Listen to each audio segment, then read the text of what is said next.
Ada yang ingin kamu diskusikan atau tanyakan? Shalom guys, selamat datang di channel aku Snack Rohani. Pada kesempatan kali ini kita akan merenungkan firman Tuhan terambil dari Yesaya pasal 50 ayat yang ke-7.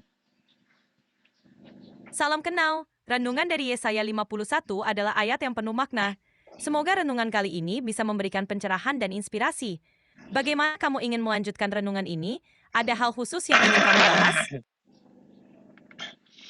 Maksudku Yesaya 50 ayat 7, bukan Yesaya 51. Tentu, Yesaya 51 berbicara tentang keyakinan dan keteguhan dalam menghadapi tantangan. Ayat ini mengingatkan kita untuk tetap kuat karena Tuhan menolong dan mendukung kita. Semoga ayat ini memberikan semangat dan ketenangan dalam perjalanan rohanimu. Ada hal lain yang ingin kamu bahas atau renungkan lebih dalam?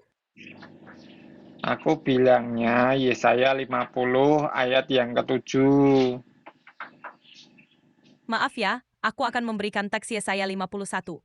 Ayat ini berbunyi, "Sebab Tuhan Allah menolong aku, sebab itu aku tidak merasa malu, sebab itu aku membuat mukaku seperti batu keras, dan aku tahu bahwa aku tidak akan mendapat malu." Ayat ini mengingatkan kita tentang keteguhan dan kepercayaan kepada pertolongan Tuhan. Semoga ini memberikan semangat dan penguatan untukmu. Ada hal lain yang ingin kamu diskusikan? Dari tadi aku bilang Yesaya 50 ayat 7, bukan Yesaya 51. Salah itu. Maaf atas kesalahannya. Berikut adalah Yesaya 51. Sebab Tuhan Allah menolong aku, sebab itu aku tidak merasa malu, sebab itu aku meneguhkan hatiku seperti batu keras, dan aku tahu bahwa aku tidak akan mendapat malu. Semoga ayat ini memberikan penguatan dan ketenangan. Ada hal lain yang ingin kamu renungkan atau bahas? Masuk ke inti renungan Yesaya 50 ayat 7. Inti dari renungan Yesaya 51 adalah tentang keteguhan dan keyakinan dalam menghadapi tantangan. Ayat ini mengajarkan kita bahwa dengan pertolongan Tuhan, kita dapat menghadapi segala kesulitan tanpa rasa malu. Keteguhan hati seperti batu keras mencerminkan ketahanan dan kepercayaan penuh kepada Tuhan. Pesan ini mengajak kita untuk tetap teguh dan percaya bahwa Tuhan selalu menyertai dan memberikan kekuatan dalam setiap situasi.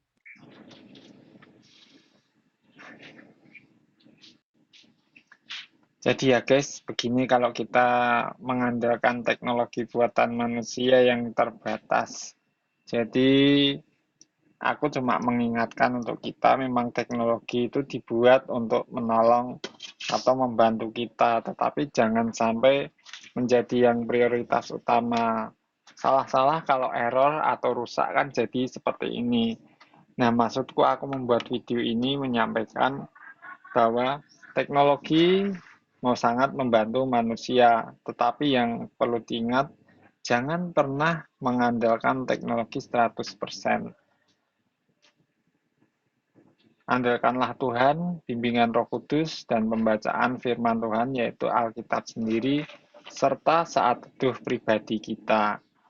Dan yang barusan ini, aku ingin tunjukkan bagaimana satu kelemahan teknologi yang bisa jadi fatal ya guys. Ada kesalahpahaman teknis atau apa dalam kita menggunakan teknologi ini. Jadi jangan sampai kita itu dalam tanda kutip itu disesatkan oleh teknologi ya. Teknologi itu bagus membantu manusia, tetapi jangan sampai teknologi itu membuat kita hidup jauh dari Tuhan dan mengandalkan teknologi itu sendiri. Itu sama dengan memberhalakan teknologi.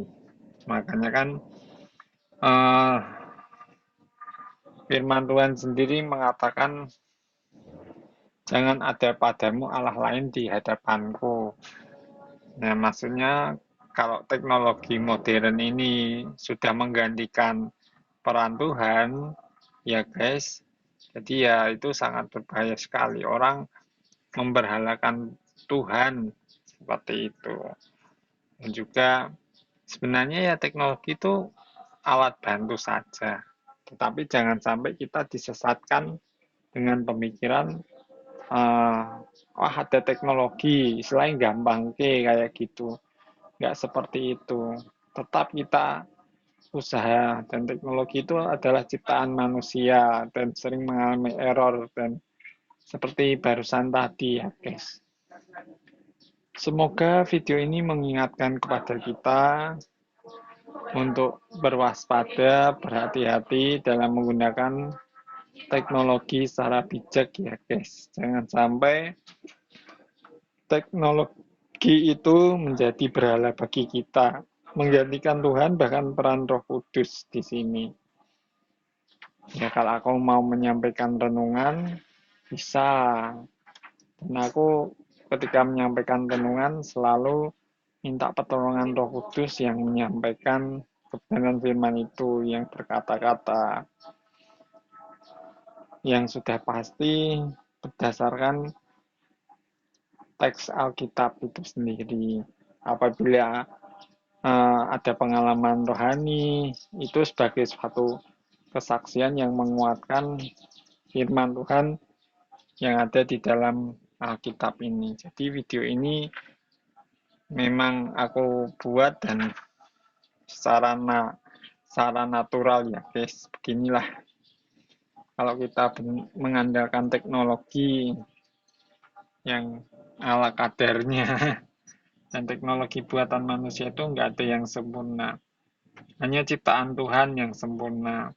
Kalau dipikir-pikir, bagaimana manusia tercipta itu sangatlah kompleks dan rumit, guys. Meskipun manusia dengan teknologinya, dengan pengetahuannya berusaha memahami manusia itu apa dan bagaimana, tetapi tidak akan bisa menyentuh ranah ilahi yang Tuhan buat. Tidak bisa manusia melanggar batas-batas ilahi ini, dan cukup kompleks. Ini pun manusia sebagai ciptaannya, belum lagi bagaimana Allah menciptakan alam semesta sebegitu kompleksnya. Kita memang mungkin bisa memahami dengan sains dan fisika, tetapi di balik itu semua iman memegang peranan penting dalam kehidupan kita. Entah terlepas dari keyakinan apapun, atau mungkin orang ateis pun, mereka ya pasti akan secara tidak langsung pun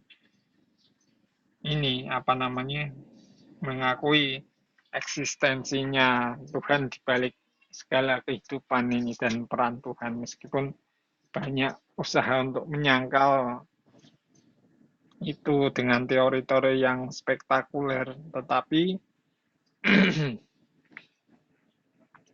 kalau kita berbicara eksistensi Tuhan, eksistensi Allah, itu bukan masalah ada atau tidaknya Tuhan itu, tetapi bagaimana Tuhan itu ada bersama-sama dengan kita manusia, bahkan menjadi manusia, rela mati untuk menyelamatkan manusia dari dosa. Ya, seperti itulah.